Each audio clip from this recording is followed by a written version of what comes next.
Hi hello welcome to okay TV. నేను మీ వరుణ్. ఈరోజు మనం ప్రస్తుతం టిఆర్ఎస్ భవన్లో దగ్గర ఉన్నాము. మనతో పాటు ఈరోజు ఇప్పుడు దూదిమెట్ల బాలరాజ్ అన్న మాజీ కార్పొరేషన్ చైర్మన్ గారు ఉన్నారు. అసలు అన్నవారి మాటలను తెలుసుకుందాం. అసలు నిన్న జరుగుతున్నటువంటి చంద్రబాబు నాయుడు ఇష్యూ కానీ లేకుంటే కవిత గారి ఇష్యూ కానీ అనేక సమస్యల మీద అనేక ప్రజల సమస్యల మీద అడిగి తెలుసుకుందాం అన్న. చెప్పండి, తీగల కృష్ణారెడ్డి గారు కావచ్చు, లేకుంటే మల్లారెడ్డి గారు కావచ్చు, లేకుంటే వాళ్ళ అల్లుడు మరి రాజశేఖర రెడ్డి గారు కావచ్చు, నిన్న ఢిల్లీలో చంద్రబాబు నాయుడు గారు కలిసి టీడీపీ పార్టీని ఇక్కడ బలోపేతం చేస్తాము, టీడీపీ పార్టీని ఇక్కడ మేము పెడతాము అని అంటున్నాడు ఎవరు, కృష్ణారెడ్డి. కానీ ఇప్పటి వరకు దాదాపు 24 గంటలు వస్తున్నా కూడా మల్లారెడ్డి గారు ఎటువంటి స్పందించలేదు. ఈ వాక్యాలు ఎటువంటి ఖండించలేదు. దీన్ని ఎలా చూడవచ్చు అంటే ఇప్పుడు మల్లారెడ్డి గారు కూడా పార్టీ చేంజ్ అవుతారా? ఇప్పుడు పెళ్లి కార్డు ఇస్తానికి పోయిందేమో మల్లారెడ్డి, పెళ్లి పిల్ల తండ్రి ఏమో మరి రాజశేఖర రెడ్డి, ఇప్పుడు మాట్లాడిందేమో తీగల కృష్ణారెడ్డి. తీగల కృష్ణారెడ్డి మాటలు, తీగల కృష్ణారెడ్డి ఏ పార్టీ ఉన్నాడు? కాంగ్రెస్ లో ఉన్నాడు. కాంగ్రెస్ పార్టీ ఎవరిది? ఇప్పుడు ముఖ్యమంత్రి రేవంత్ రెడ్డి, పిసిసి అధ్యక్షుడు మహేష్ కుమార్ గౌడ్. కాబట్టి ఇలా సమానం చెప్పాల్సింది మహేష్ కుమార్ గౌడ్ చెప్పాలి, రేవంత్ రెడ్డి చెప్పాలి. నాకేమనిపిస్తుంది అంటే ఈ తీగల కృష్ణారెడ్డి మాటల వెనకాల రేవంత్ రెడ్డి ఉండేమనిపిస్తుంది. ఎందుకు చెప్పనా? చంద్రబాబు నాయుడు కళ్ళలో ఆనందం చూడడం కోసం ఇక్కడికి టీడీపీని బలోపేతం చేయాలని రేవంత్ రెడ్డి అనిపిస్తుంది. ఎందుకంటే ఎప్పుడన్నా తీగల కృష్ణారెడ్డి గారు పీడీ పెడితే రేపు కాంగ్రెస్ ఎప్పుడన్నా ముఖ్యమంత్రి పీడీని తీసేసింది అనుకో, నీ బాజాప్తా బీజేపీతో టీడీపీ ఉంటుంది అని చెప్పి భయపెట్టడం కోసం ప్రయత్నం చేస్తున్నా అనిపిస్తున్నా. కానీ ఒకవేళ టీడీపీ పార్టీ కానీ ఇక్కడ ఒకవేళ వచ్చింది అనుకో, బీఆర్ఎస్ పార్టీకి మొత్తం కథం అయిపోయినట్టు. బీఆర్ఎస్ పార్టీ ఇక టీడీపీ లేదు. నేను అంటున్నా, నేను మీ టీవీ ద్వారా నేను రిజెక్ట్ చేసిందంటే ఆడ పవన్ కళ్యాణ్ సపోర్ట్ లేకపోతే, బీజేపీ సపోర్ట్ లేకపోతే గవర్నమెంట్ లేదు అక్కడ. వాస్తవానికి పవన్ కళ్యాణ్ ఒకవైపు, బీజేపీ ఇద్దరు కలిసి పోటీ చేసినప్పుడే టీడీపీ గెలిచింది. టీడీపీ ఎప్పుడు ఇండివిజువల్ పోటీ చేసినప్పుడు ఎప్పుడు కూడా గెలవలే. కాబట్టి ఇంకా అక్కడ దాన్ని కాపాడుకోని నేను కోరుతున్నా చంద్రబాబు నాయుడు గారిని. అక్కడ కాపాడుకో, మీ లోకేష్ గారిని ఎట్లయినా ఇంకేమైనా ప్రమోట్ చేయాలని కూడా రాజకీయాలు చేసుకో తప్ప ఇక నువ్వు చేసే ప్రయత్నం వృధా అంటున్నా నేను. ఒకవేళ కొంతమంది ఏదైనా టీడీపీ అభిమానులు ఉంటే ఉండొచ్చు, నేను కాదన్నా. కానీ ఆ టీడీపీ అభిమానులు మొత్తం కూడా ఇవాళ బీఆర్ఎస్ పార్టీ ఇక్కడ ఉండాలని, బీఆర్ఎస్ పార్టీ కేసీఆర్ నాయకత్వం నడిస్తేనే బాగుంటుందని ఆలోచన చేస్తా ఉన్నాను. కాబట్టి ఏమైనా రేవంత్ రెడ్డిని కాపాడడం కోసం టీడీపీ వస్తుండొచ్చు. రేవంత్ రెడ్డి గారే ఇలా టీడీపీని కొంత ప్రమోట్ చేసి బీజేపీతో నేను ఉంటానని చెప్పేసి కాంగ్రెస్ పార్టీ బ్లాక్ మెయిల్ చేయడం కోసం ఈ చర్యలన్నీ చేస్తున్నాడు కనపడతా ఉంది. ఎందుకంటే ఒకవైపు ఏమో ప్రియాంక గాంధీ, రాహుల్ గాంధీ ఏమో అక్కడ ఉన్నటువంటి యోగి సర్కార్ని ఉత్తరప్రదేశ్ లో ఇల్లు ఊరగొడతా ఉంటే బుల్డోజర్ సర్కార్ అని చెప్పేసి పెద్ద ఎత్తున వ్యతిరేకిస్తా ఉన్నారు ప్రియాంక గాంధీ, రాహుల్ గాంధీ. ఇక్కడనేమో పేదవాళ్ళ ఇంటి మీదకి బుల్డోజర్ పంపి ఇక్కడ పేదోళ్ళను గొలగొడుతుంది రేవంత్ రెడ్డి సర్కార్. ఒకవైపు ఏమో జాతీయ స్థాయిలో జోడో యాత్ర చేస్తూ రాహుల్ గాంధీ ఏం మాట్లాడిండ్రు, అరే ఏంద్రభయ్య అంబానీ అదానికి దోషి పెడతా ఉన్నాడు ప్రధానమంత్రి మోదీని రాహుల్ గాంధీ అంటా ఉన్నాడు. ఇక్కడ అదానితో చట్టపట్టాల్సిన చూస్తుండ్రు రేవంత్ రెడ్డి. అంటే జాతీయ నాయకత్వానికి వ్యతిరేకంగా ఇక్కడ వన్ మెన్ షో లాగా ఇక్కడ రేవంత్ రెడ్డి ఎవరిస్తా ఉన్నాడు. ఆ ఎవరిస్తుడు కాబట్టి ఒకవైపు అదానితో చట్టపట్టాలు తీసుకొని తిరగడం, అక్కడ కాంగ్రెస్ పార్టీ వ్యతిరేకించడం, అక్కడ పేదరిల్లు ఊలగొడుతుందని చెప్పేసి యోగి సర్కార్ మీద, ఢిల్లీ సర్కార్ మీద అక్కడ ఉన్నటువంటి రాహుల్ గాంధీ, ప్రియాంక గాంధీ వ్యతిరేకిస్తా ఉంటే ఇక్కడ పేదరిల్లు ఊలగొడుతుంది బుల్డోజర్ సర్కార్ రేవంత్ రెడ్డి. అదేవిధంగా హర్యానాలోనేమో శాసనసభ్యులు ఎవరైతే ఉన్నారో పార్టీ వ్యతిరేకంగా ఉంటే శాసనసభ సభ్యత్వం చేసింది హర్యానా రద్దు చేసింది హర్యానాలో కాంగ్రెస్ పార్టీ ఆ ముఖ్యమంత్రి. అదేవిధంగా వాళ్ళ సంబంధించినటువంటి సభ్యత రద్దుతో పాటుగా పింఛన్ కూడా కట్ చేశారు. కానీ ఇక్కడ ఉన్నటువంటి కాంగ్రెస్ పార్టీ ఏం చేస్తుంది, ఇక్కడ ఉన్న రేవంత్ రెడ్డి రాజ్యాంగం ఏం చేస్తుంది, పార్టీ మారిన వాళ్ళకు పిఎస్సి చైర్మన్ పదవులు, పార్టీ మారిన వాళ్ళకు ప్రభుత్వ చీఫ్ విప్పులు ఇస్తా ఉంది. అదేవిధంగా ప్రభుత్వం పార్టీ మారిన వాళ్ళకు బిల్లులు క్లియర్ చేస్తా ఉంది. పార్టీని మారిన వాళ్ళకు ఇవాళ సుల్తాన్పూర్ లో జరిగినటువంటి 225 ఎకరాల 3000 కోట్ల పైచీలకు భూముల్ని ప్రకాష్ గౌడ్ గారికి క్లియర్ చేసే ప్రయత్నం చేస్తా ఉంది. భూములు క్లియర్ చేస్తా ఉంది, బిల్లులు క్లియర్ చేస్తా ఉంది. ఈ భూములు బిల్లులు కాకపోతే బ్లాక్ మెయిల్ చేస్తా ఉంది. అంటే పదవులు ఇస్తా ఉంది, బిల్లులు క్లియర్ చేస్తా ఉంది, బ్లాక్ మెయిల్ చేస్తా ఉంది రేవంత్ రెడ్డి సర్కారు. అంటే నేషనల్ కాంగ్రెస్ పార్టీకి, రేవంత్ రెడ్డి కాంగ్రెస్ పార్టీకి పూర్తి విభిన్నంగా ఉంది. కాబట్టి ఇక్కడ ఉన్న కాంగ్రెస్ అంటే ఇది ఎక్కడ ఆపరేషన్ ఆయన పచ్చ కాంగ్రెస్ అంత ఒక తీరు ఉంది, అసలు కాంగ్రెస్ ఒక తీరు ఉంది అని చెప్పి ఆల పార్టీలో చర్చ జరుగుతున్నాయి. మరి నానేం చేయండి. ఇంకోటి అన్న, ఇప్పుడు మీరు పిఎస్సి చైర్మన్ గురించి తీసింది కాబట్టి ఇప్పుడు అరకపూరి గాంధీ అసలు మీరు బీఆర్ఎస్ లో ఉన్నారా లేదా కాంగ్రెస్ లో ఉన్నారా? ఆయన ఎంతసేపటిగా ఏమంటారు, బీఆర్ఎస్ పార్టీ ప్రతిపక్ష హోదాలో ఉన్నా కాబట్టి నాకు ఇచ్చిల్లని అంటున్నారు. అది ఎంతవరకు కరెక్ట్? వరుణ్, నువ్వు పోయి గాంధీ గారిని అడగాలి. గాంధీ గారు శాసనసభ్యులు, వారు మా పార్టీలో పనిచేసారు, వారంటే గౌరవం ఉన్నది. నేను ఏమంటున్నట్టే మీరు కాంగ్రెస్ పార్టీలోకి పోయినారు, కాంగ్రెస్ పార్టీ కండువ కప్పుకున్నారు, సంతోషం. దాన్ని అఫీషియల్ కాంగ్రెస్ పార్టీ ట్విట్టర్ లో పెట్టినారు. అదేవిధంగా వేము నరేందర్ రెడ్డి గారు అఫీషియల్ ట్విట్టర్ లో పెట్టినారు. రేవంత్ రెడ్డి గారు మీకు స్వాగతం పలికినారు కాంగ్రెస్ కండువ కప్పి. ఇంకా కూడా దగులుబాజీ రాజకీయాల కోసం, పిఎస్సి చైర్మన్ పదవుల కోసం ఇటువంటి మాటలు మాట్లాడారు గాంధీ గారు.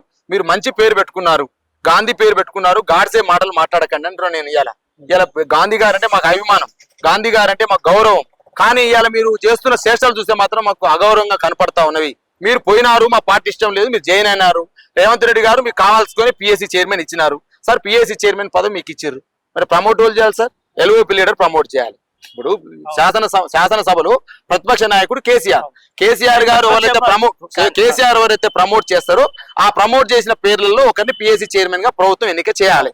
ఏది శాసనసభ సంబంధించిన ఫ్లోర్ లీడర్ ఎవరైతే వాళ్ళు చేయాలి. మరి కేసీఆర్ గారు ప్రమోట్ చేసిరా ఈయన పేరుని? కేసీఆర్ గారు ఏమైనా ప్రతిపాదించిరా? ఒకవేళ పోతే ఈయన పిఎస్సి చైర్మన్ బీఆర్ఎస్ అయితే 13 మంది ఓట్లు ఓలేసిరే, బీఆర్ఎస్ ఓలేసిరు, ఓట్ల పేరునే చెప్పాలి కనీసం.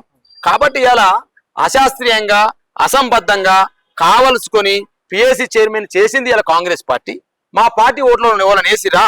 మా కేసీఆర్ గారు ప్రతిపాదించిన పేర్లు 3: వేముల ప్రశాంత్ రెడ్డి గారు, గంగుల కమలాకర్ గారు, హరీష్ రావు గారు. ఈ ముగ్గురు నుంచి పిఎస్సి చైర్మన్ ఉండాలి.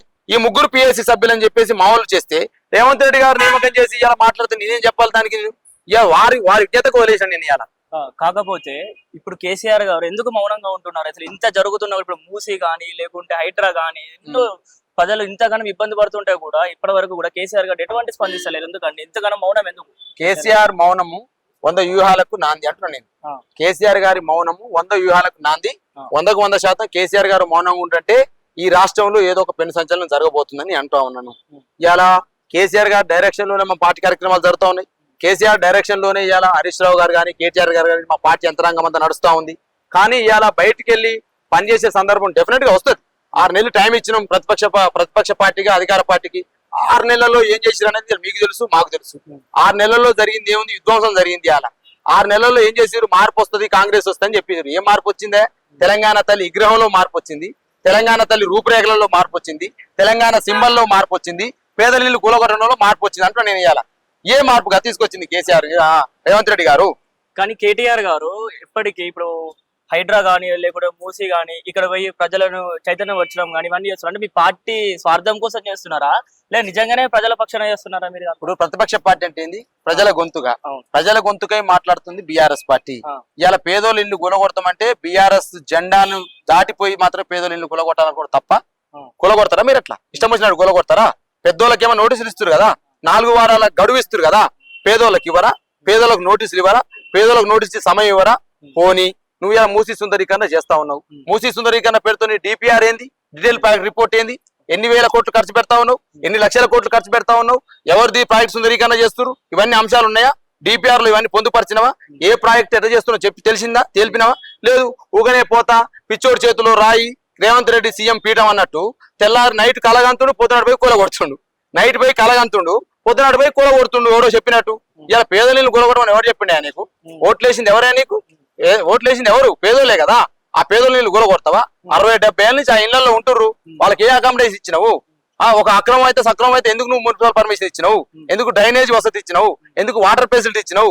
ఎందుకు విద్యుత్ సౌకర్యం ఇచ్చినావు? ఎందుకు కట్టుకోవడానికి పర్మిషన్ ఇచ్చినావు? ఇవన్నీ పర్మిషన్ ఇచ్చింది ఎవరే? గత ప్రభుత్వాలు, గత జిహెచ్ఎంసీ ఆధ్వర్యంలో జరిగినాయి కదా. పర్మిషన్ ఇచ్చింది నువ్వే, రాజముద్ర వేసింది నువ్వే. ఇవాళ నిన్ను రాజముద్రతో కూడగొడతానంటే ఊకుంటారా అంటారు నేను ఇవాళ.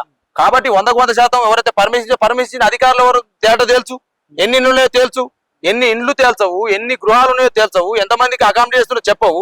ఊకనే అటాముటిగా పిచ్చోడి చేతిలో రాయలేక పొద్దునాటి పోతా, తెల్లారి కూలుస్తా, సండే నాడు కూలుస్తా, శనివారం నాడు కూలుస్తా, హాలిడే నాడు కూలుస్తా అంటే కూర్దానే. కాబట్టి బీఆర్ఎస్ పార్టీగా పేదల పక్షాన్ని నిలబడతాం. పేదల ఇల్లు కూలగొడతానంటే బీఆర్ఎస్ ను దాటుకొని పోవాలి. బీఆర్ఎస్ జెండాను దాటుకొని, గులాబీ జెండాను దాటుకొని పోయి పేదోళ్ళ పాటు దగ్గర పోవాలని మేము డిమాండ్ చేస్తా ఉన్నా. ఇవాళ 100% పెద్దోళ్ళకు నోటీసులు, పెద్దోళ్ళకు గడువులు, పెద్దోళ్ళకేమో నువ్వు ఇస్తావు, మరి పేదోళ్ళకి ఇవ్వవా నువ్వు? పేదోళ్ళు ఇల్లు ఏమన్నా 100 గజాలు ఉన్నాయా? 100 గజాలు 50 గజాలు ఉన్నాయి, 1000 గజాలు లేవు కదా. అది గత ప్రభుత్వాలు ఇచ్చిన పర్మిషన్లు ఎడిపోతాయి. అవి పర్మిషన్లు కావా? అక్రమాన్ని తేలుస్తావా నువ్వు? కాబట్టి ఇలా హైడ్రా పేరుతోటి చేస్తున్న తంతు కావచ్చు, మూసీ సుందరీకరణ పేరుతో చేస్తున్న తంతు కావచ్చు, ఇవన్నీ కూడా డ్రామాలని నేను అంటా ఉన్నాను. ఈ రాష్ట్రంలో జరుగుతున్న సంక్షేమ పథకాలు, పేదలకు ఇచ్చినటువంటి సంక్షేమ పథకాలు ఏతున్నాయో అమలు చేయలేకపోయింది కాబట్టి కాంగ్రెస్ ఈ డ్రామాలు మొదలు పెట్టింది. ఇలా 3 నెలలు ఆపని చెప్పేసి పేపర్లో చెప్పారు. ఇలా మూసి కూలగొట్టలు లేదు, ఏమి లేదు, ఆపని చెప్పారు. ఇక దేని మీద పడ్డారంటే ఇక చెరువులు వస్తున్న రకమే పడ్డారు. ఇక చెరువులు ఆట మొత్తం ఆక్రమణ మొత్తం బీఆర్ఎస్ లో చేసినట్ట. బట్టి కుమార్ గారు మాట్లాడతారు. అయ్యా బట్టి కుమార్, మీరంటే గౌరవం ఉందయ్యా, మీరు చదువుకున్నారు, 6 సార్లు మీరు శాసన సభ్యులుగా ఎన్నికైనారు, గతంలో స్పీకర్ గా పనిచేసిరు. ఆయన ఏం మాట్లాడుతారు బట్టి కుమార్ గారు? ఈ రాష్ట్రంలో ఉన్న చెరువులన్నీ, హైదరాబాద్ లో ఉన్న చెరువులన్నీ, హైదరాబాద్ లో 920 చెరువులు అన్నావు. మరి 1950 నుంచి మేము ఉన్నాం అధికారంలో. మేము ఉంది అంతే 10 ఏళ్ళు, మిగతా అంతా కాంగ్రెసేగా ఉన్నది. ఒక 6 ఏళ్ళేమో ఎన్టీఆర్ ఉండొచ్చు, 9 ఏళ్ళు చంద్రబాబు నాయుడు ఉండొచ్చు, మొత్తం పోయిన 25 కదా. 70 ఏళ్ళు 25 పోతే ఎంత? 50 ఏళ్ళు. ఆక్రమణ లోన్ చేసిర్రు, కాంగ్రెస్ చేసింది కదా. కాంగ్రెస్ చేయని పని నాదే. చెరువులు ఆక్రమణ చేస్తుంది, స్కాములు చేస్తుంది, A to Z అదే. A for Adarsh, B for Bofors, C for Commonwealth, అన్ని కోణాలు బొగ్గు కుంభకోణం నుంచి మొదలు పెడితే నింగి నుంచి నేల వరకు ఏ కుంభకోణం చేయలే కాంగ్రెస్ పార్టీ. వీరు చేయని అవినీతి ఏంది, వీరు చేయని అక్రమం ఏంది, వీరు చేయని కబ్జాలు ఏంది, అన్ని చేసిరు. వీళ్ళ అయ్యోలు వచ్చి బట్టి పుల్ల పట్టుకొని కచ్చ పట్టుకొని వెనకటికి కిరణ్ కుమార్ కూడా గిట్టే చెప్పిండు, ఇక తెలంగాణ వస్తే అట్ట అయితే ఇట్ట అయితే కూల కట్ట కట్టుకుని ఎడిపోయిండు, నువ్వు కూడా గట్టే పోతావు. నీ మీద గౌరవం ఉండే కనీసం. నిన్న మాట్లాడిన తర్వాత చాలా బాధ అనిపిస్తా ఉంది. ఏమైనా ఈ 10 ఏళ్ళే జరిగినాయట. 10 ఏళ్ళు మేము ఉన్నామానే, 10 ఏళ్ళు ఉన్నారు, 10 ఏళ్ళు మేము ఉన్నాం. మరి మిగతా 50 ఏళ్ళు మీరే ఉన్నారు కదా. ఈ రాష్ట్రంలో జరిగిన ప్రతి కబ్జాకు నువ్వే, మీ పార్టీ కదా. ఈ రాష్ట్రంలో జరిగిన ప్రతి అక్రమానికి మీరే కదా. ఈ రాష్ట్రంలో జరిగిన ప్రతి ఆత్మహత్యకు మీరే కారణం కదా. ఈ రాష్ట్రం ఇటు ఉండడానికి కారణం మీరే కదా. ఈ రోజు కూడా మీరు గదే చేస్తున్నారు కదా. మేము కరెంట్ ఇచ్చినాం, మీరు కరెంట్ తీసేసారు. మీరు రైతు బంధు ఇచ్చినాం, మీరు రైతు బంధు తీసేసారు. మీరు రైతు రుణమాఫీ చేసినాం, మీరు రుణమాఫీ తీసేసారు. మీరు కళ్యాణ లక్ష్మి ఇచ్చినాం, మీ తులం బంగారం అటే పోయింది. మీరు నిరుద్యోగ వృత్తి ఇస్తా ఉన్నారు, అటే పోయింది. ఏమి ఇచ్చినావా నువ్వు? రైతు రుణమాఫీ 2 లక్షలు చేసినాం, అంతా అయిపోయింది. ఇప్పుడు హరీష్ రావు గారు ఒక్కరు మాత్రం రాజీనామా చేస్తలేరు అంటున్నాడు రేవంత్ రెడ్డి. ఎకశకాల మాటలు మాట్లాడుతుండు. మీరు రేవంత్ రెడ్డి గారు మనం ముఖ్యమైన సమావేశం చేసి ఇక రేవంత్ రెడ్డి ఏమని మాట్లాడంటే, హరీష్ రావు గారు ఉన్నాడా నాయడా, అగిపేట దొరికి అగిపేట మంత్రి మాజీ మంత్రి ఉన్నాడే, రుణమాఫీ చేసిన రాజీనామా చేస్తా అన్నాడు. రుణమాఫీ చేసినావు, ఎన్ని కోట్లు చేసినావు, ఎన్ని లక్షలు చేసినావు? ఇచ్చింది ఎంత? 42 లక్షల మంది రైతాంగానికి రుణమాఫీ చేస్తామని చెప్పేసి కాంగ్రెస్ పార్టీ చెప్పింది. ఇవాళ 22 లక్షల మందికే చేసినని చెప్పేసి ప్రధానమంత్రి మోదీకి లేఖ రాసింది. అటువంటి ఇవాళ రేవంత్ రెడ్డి రాసిన లేఖలోనే 22 లక్షల మందికే చేసినా ఇంకా 20 లక్షల మందికి చేయలేనని చెప్పేసి ముఖ్యమంత్రి ఈ రేవంత్ రెడ్డి అనే సన్నాసి ఒప్పుకుండు కదా. సన్నాసి ఎవడా ఇప్పుడు? సన్నాసి ఎవడు? రుణమాఫీ చేయని రేవంత్ రెడ్డి సన్నాస, రుణమాఫీ చేయాలని కొట్లాడుతున్నాడు హరీష్ రావు హీరోనా? ఇక నేను అడుగుతాను, నేను నువ్వేం చెప్పినావా? నీ క్యాబినెట్ లో 31,000 కోట్లు కావాలన్నావు, బడ్జెట్ లో ఎంత పెట్టినావా? 26,000 కోట్లు పెట్టినావు. ఆఖరికి ఎంత మాఫీ చేసినావా? 17,000 కోట్లు మాఫీ చేసినావు. 31,000 కోట్లకు 10,000 కోట్లకు ఎంత తేడా? 14,000 కోట్ల తేడా ఉంది. మరి ఇలా రుణమాఫీ అయిందా? నీ తుమ్మల నాగేశ్వరరావు చెప్తుంది కదా రుణమాఫీ మొత్తం కాలేదని, నీ మంత్రులు చెప్తున్నారు కదా రుణమాఫీ మొత్తం కాలేదని, నీ పొంగులేని శ్రీనివాసరెడ్డి చెప్తున్నారు కదా రుణమాఫీ మొత్తం కాలేదని. కాబట్టి వీళ్ళు రుణమాఫీ చేయని సన్నాసి దద్దం ఎవరు? రేవంత్ రెడ్డి. రైతు భరోసా ఇవ్వని సన్నాసి దద్దం ఎవరు? రేవంత్ రెడ్డి. ఊకనే ఏం లేదబ్బా చిట్ల పురాణం పెట్టుకున్నాడు అంతే. ఇక నేను ఈ రాష్ట్రంలో ముఖ్యమంత్రి ఏం మాట్లాడుతున్నా ఆయనకు అర్థం కావట్లేదు. పిచ్చోడు చేతిలో రాయి తెలంగాణ సీఎం పీఠం రేవంత్ రెడ్డి అనేటట్టు తయారైంది. ఈ పిచ్చోడు చేతులు రాయండి అటు పొద్దునట్లు లేస్తాడు, అరే ఆడ పేదోళ్ళ గుడిసింది కూలగొట్టిరా, ఆడ తెలంగాణ తల్లి విగ్రహం ఉంది రూపు మార్పు, ఈ తెలంగాణ సింబల్ మార్చు, తెలంగాణ సంబంధించినట్టు ఇంకేమంటే కూలగొట్టు, తెలంగాణ గీతం ఉంటే మార్చు, అదేవిధంగా తెలంగాణ తల్లి విగ్రహాన్ని పెడతాడు కేసీఆర్, ఆడ రాజీవ్ గాంధీ విగ్రహాన్ని పెట్టు.